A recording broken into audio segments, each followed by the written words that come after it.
¿Qué pasa, YouTube? So I'm just gonna do a quick team builder because too much has been going on, and this video will be not live comp. Fuck, god damn it. ¿Qué pasa, YouTube? aka what's up, YouTube? So I'm just gonna do a quick team builder, and then we're gonna hop into the actual battle itself.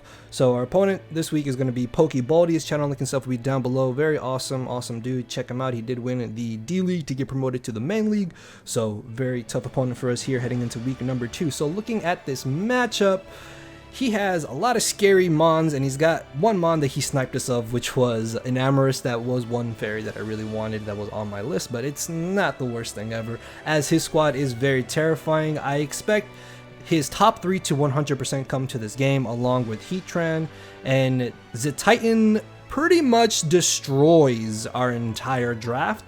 I don't know what kind of set he's going to be running on that, but that's definitely something I need to keep my eye out on. As for a last mon, Dondozo and King Gambit, I believe those two mons don't have the best matchup out of his entire 9-mon squad here. And then for a 6-mon, it could be either Kilowattra or Serena is what I'm thinking. So yeah, going into this matchup, we're going to be bringing a Double Dance, Terrapagos, Calm Mind, Rapid Spin, normal move, and earth power. Basically hits his entire squad. I think we have enough speed to outspeed the Kilowattra at either +1 or +2.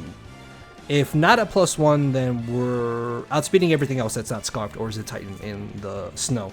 And then our 2 offensive moves basically smack everything. Next off, we have Cobalion with a speedy setup set here with rocks as well, because rocks are going to be good to chip down his offensive threats and figure out what has boots and what does not have boots, because that chip damage is going to be very beneficial to our offense here, like this Cobalion, which is able to outspeed everything besides the Kilowattra or a potential Scarfer that he could want to bring, which even then, if he does have Scarf Kilowattra, he's not going to be hitting us entirely too hard because of our SPDef and HP investment. So next off, we have Ogerpon, 3 moves with Synthesis. Synthesis was the one thing I was a little bit iffy on, but it makes a lot of sense because Ogerpon is a pretty nice pivot into some of his offense, and if he does want to try and hazard stack us, if we aren't able to get rid of hazards, then being able to recover HP could definitely come in clutch. But dual stab and knockoff pretty much hit everything, and the speed is there for the Enamorous, if I'm not mistaken.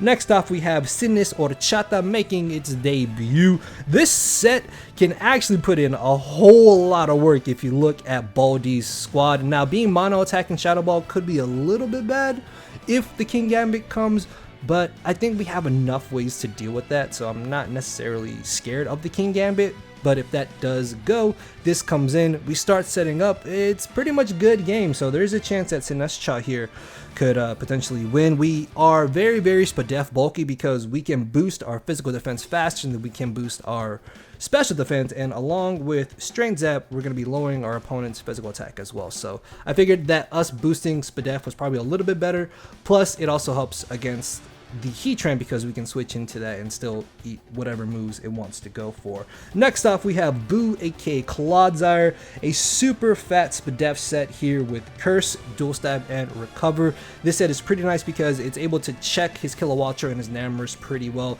depending on what they're running, as well as maybe even winning late game if we're able to get off a Curse or 2 once the Titan and Garchomp are gone. So yeah, Clodsire definitely has a lot of good help uses in this match. And then our final team member is the one mon I was just flip-flopping around a whole bunch, funnily enough, and that is going to be Alamamola. Now this thing is able to live a +6 hit from Adamant Titan from full HP, which is phenomenal, because if hazards aren't up and Titan does get out of a hand, then we can live a hit, maybe try and knock it out with the Scald, or if it's sub belly drum, and hopefully I don't get in that position, a luring voice on a belly drum will confuse him, and then I guess we just pray to Arceus at that point. So yeah, Titan, very terrifying. That thing is such a problem, along with his offense and like Garchomp, Enamorous, and the Heatran. This was very annoying to build for, and I didn't have too much time. Regardless though,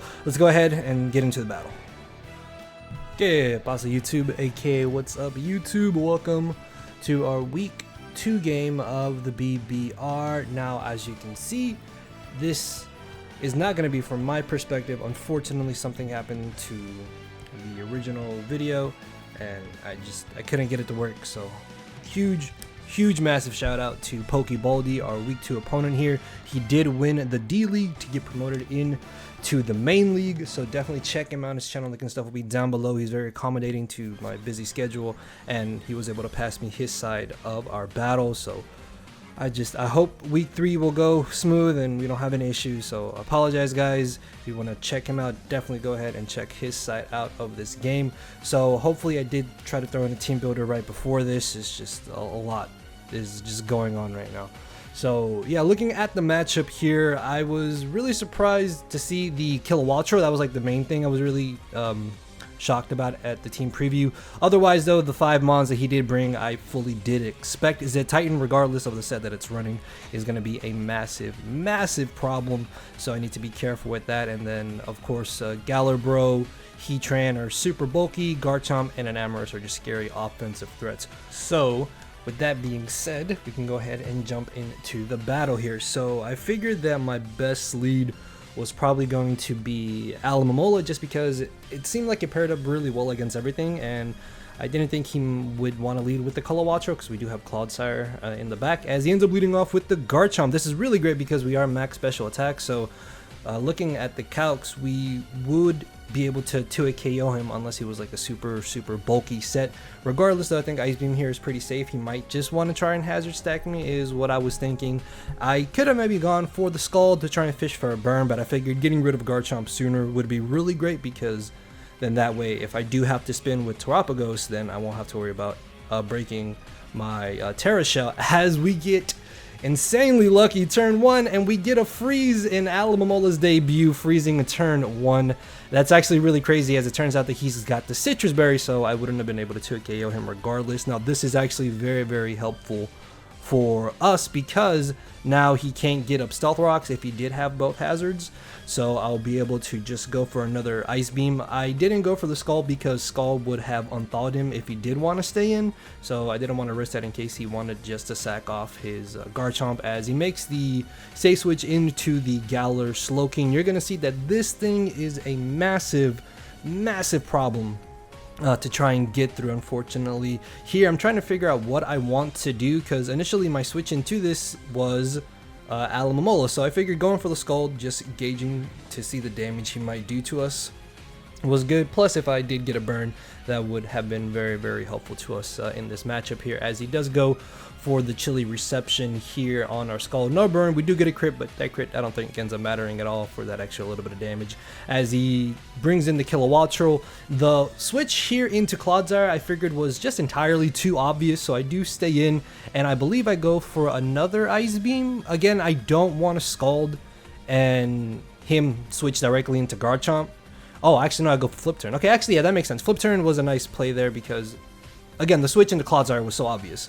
So I figured if he did have the U-turn, he would go for it, then this way we can at least gain momentum. Unfortunately, though, here comes a little bit of an issue, because, as I mentioned, Alomomola is my switch into this Slowking.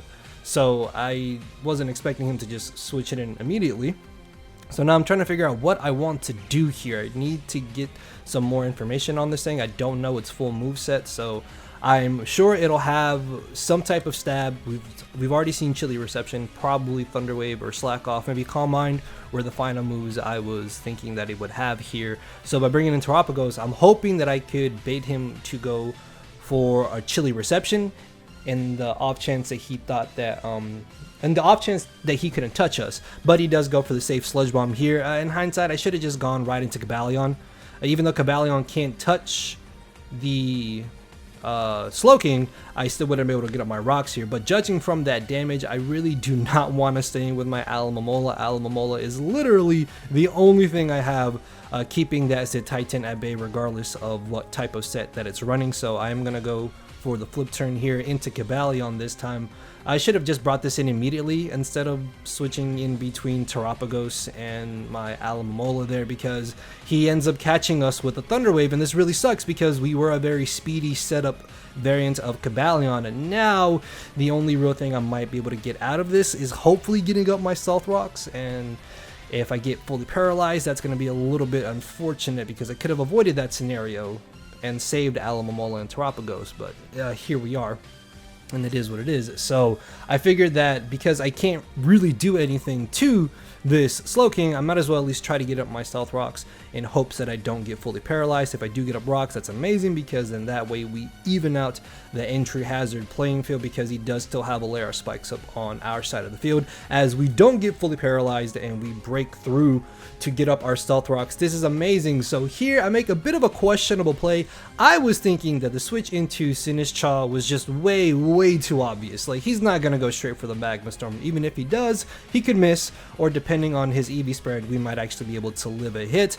Unfortunately though, he hits and he just knocks us straight out. So that sucks. Cobalion only got up Stealth Rocks. I was really hoping that it was going to do more in this matchup. Either way though, this does give us a switch into our Ogerpon. He does not have the best switch-ins to Ogerpon here. I believe this was close to max attack. So we are going to be able to absolutely smack something and hopefully get a KO here, as he does sack off the Garchomp. I thought he would just switch this in to sack it off because it's frozen, but he actually ends up living the hit, which means this thing is ridiculously bulky. So because he's still frozen, I'm thinking in my mind, okay, maybe I can try and take advantage of this. Like, there isn't going to be many chances for me to potentially try and set up. So if I can bring in Terapagos here, I can hopefully get a Calm Mind up and get my speed boosted while getting rid of his spikes, and maybe try to get a KO or two, as he still ends up being frozen solid as I go for the Calm Mind here. I'm hoping to boost up enough to where we can outspeed his squad. I believe I did have enough speed on this to outspeed the Kilowattrel, I want to say, or it was close to outspeeding a max speed Kilowattrel that was running a little bit of speed creep. So he ends up not only unthawing, but poisoning us with the poison jab, which I'm not gonna lie was a little bit annoying, but honestly I can't really be upset about it because we did freeze him turn 1. So yeah, I got a little greedy here, and I think I went for another Calm Mind, and now I'm figuring, okay, if I go for spin, I can get rid of hazards, be at +1 speed, and still try to get another KO on something later if he doesn't have a Scarfer. So this is where I go for the spin. Unfortunately, the poison damage did exactly half of the amount of HP that I was at the end of this turn. So the next turn I know I'm going to drop to whatever he wants to do. If he wants to stay in or sack something off, the poison is going to finish me off regardless. So we do unfortunately end up not getting too much use out of Terapagos again here in week 2. We were able to get rid of Garchomp and get rid of hazards at least, so that's good. We do have Stealth Rocks on his side of the field. However though, he still has 5 fully healthy Pokemon, as you can see, and the Titan, which absolutely can destroy us. So I need to be very careful with that still, as on the double down he brings in Heatran, I bring in Clodsire. We are very Spadef bulky Clodsire. I figured he might try to be aggressive and go for the offensive move. He could go for Taunt potentially, or get up his Rock. So I figured going for Earthquake here was probably my safest play. I'm not sure if he's going to want to risk switching into something on my Clodsire. So turns out that he's Shucka Berry and tanks the hit, which is fine, because again, I'm thinking, okay, I have Sinistcha, I can easily just switch it in. He's not gonna stay in, right? He's most likely he's gonna switch, or he's just gonna get up his rocks and it'll be fine.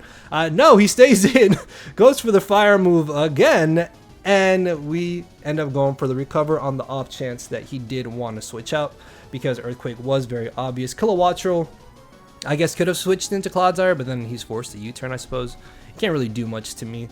Enamorus could have been a little bit risky, but I don't think I was in a scenario where I could have gone for a poison move, just because I do want to keep Clodsire healthy or try to get rid of this Heatran. So again, I think I'm just going to go for the recover, either recover or Earthquake, as he ends up going for the Earth Power. I do Earthquake, okay. So I thought about going for the recover there, but luckily we are able to get rid of the Heatran, which means that's one less threat out of the way, and we don't got to worry about him spreading any more burns. Now, at the time of the battle, I didn't realize that this had Stealth Rock, so now we don't have to worry about Stealth Rocks either, and no more hazards, because nothing he's got left can set up hazards. So we knock out the Heatran, and here he's just debating on what to bring in, as he decides to bring in the Galar King. Now this is a bit of an interesting turn, because I was really debating on what I wanted to do, and in my mind I'm thinking, all right, he's not gonna stay in, right? He's either gonna go for the Chilly Reception, or he might try to catch us on a double. Like, we are burnt, so I know Earthquake isn't gonna do anything. I don't want something to come in for free, so I decided to just stay in, and I'm actually gonna go for the Poison Jab, expecting him to try and switch here, or if he did knock us out with the Psychic move, then that wouldn't have been the worst thing either for us, I believe. So he does switch directly into this Titan. It takes rocks, it takes the Poison Jab, and we're able to land the poison, and this is amazing because now this thing has become way less of a problem. Unfortunately though, he can still easily knock us out with any move that he wants to go for. So I'm thinking he's just gonna go and be aggressive and go for something like Icicle Crash or Icicle Spear. I believe he gets Icicle Spear. So I hard switch into Alomomola and my heart dropped for a second because he belly drummed immediately. That was insane because I could have been offensive and just stayed in with Clodsire. But I bring in Alomomola. At this amount of HP, if he is adamant max attack, he had about a 6% chance to knock us out. And I can't get rid of Clodsire because if I get rid of Clodsire, then that means Kilowattrel and Enamorus basically win the game. So here I'm debating, do I risk staying in? Or do I sack off Clodsire, bring back in Alomomola, and potentially lose to the Kilo and the Enamorus? And I decided to stay in and risk the roll. Luckily we live. He lives as well, which is not necessarily the worst thing ever because it is in range of where the poison will be able to finish him off right in front of Clodsire, which I thought was hilarious. You're just staring at a blank face of a blob there. So down goes the Titan, which is huge. That's like his biggest threat gone now. The only issue is trying to deal with the Kilowattrel, which still wrecks the good majority of our squad unless I'm able to boost with my Sinistcha and hopefully beat it 1v1. We are a double dance Sinistcha, but at this point he only has specially offensive mons, which is amazing because now I don't have to worry about us boosting our physical defense. So he goes for the Earth Power as we live. I was not expecting to live that hit whatsoever. I guess in hindsight I could have gone for the recover, but I figured getting off damage on this in case he did try to Calm Mind up or maybe agility would have been more beneficial to us because he didn't have heavy duty boots. On top of that, if we had got the poison with the Poison Jab again, I think after 2 turns he would have been in range of where rocks would have knocked him out. So that would have been pretty good for us, I think. So down goes the Clodsire, and at this point I'm thinking, okay, he's got to be choiced, right? Potentially choiced in some type of way, or he's bluffing it really well. Either way though, because I am specially defensive on this Sinistcha, I can tank a hit, Calm Mind, and then next turn potentially go for Strength Zap and just go from there. As he hard switches right into the Galar King, this thing is so freaking thick that I need to just be aggressive against it at this point, and I don't think he has anything to really threaten me outside of Thunder Wave, which I was really sad when ended up living the Shadow Ball, but he misses the Thunder Wave, and that is huge because now we don't have to worry about paralysis chances of screwing this up for Sinistcha. Now if he did hit the T-Wave, it would have just come down to hacks I think at that point, because I still might have been able to get out of being in the range of where Kilowattrel revenged us. So yeah, I don't know, it's a lot of ways that Thunder Wave could have gone if he had hit or not, but at this point I need to not only live this Hurricane but also knock out the Kilowattrel. Luckily we tank the hit, he pops our weakness policy, but he gets the confusion.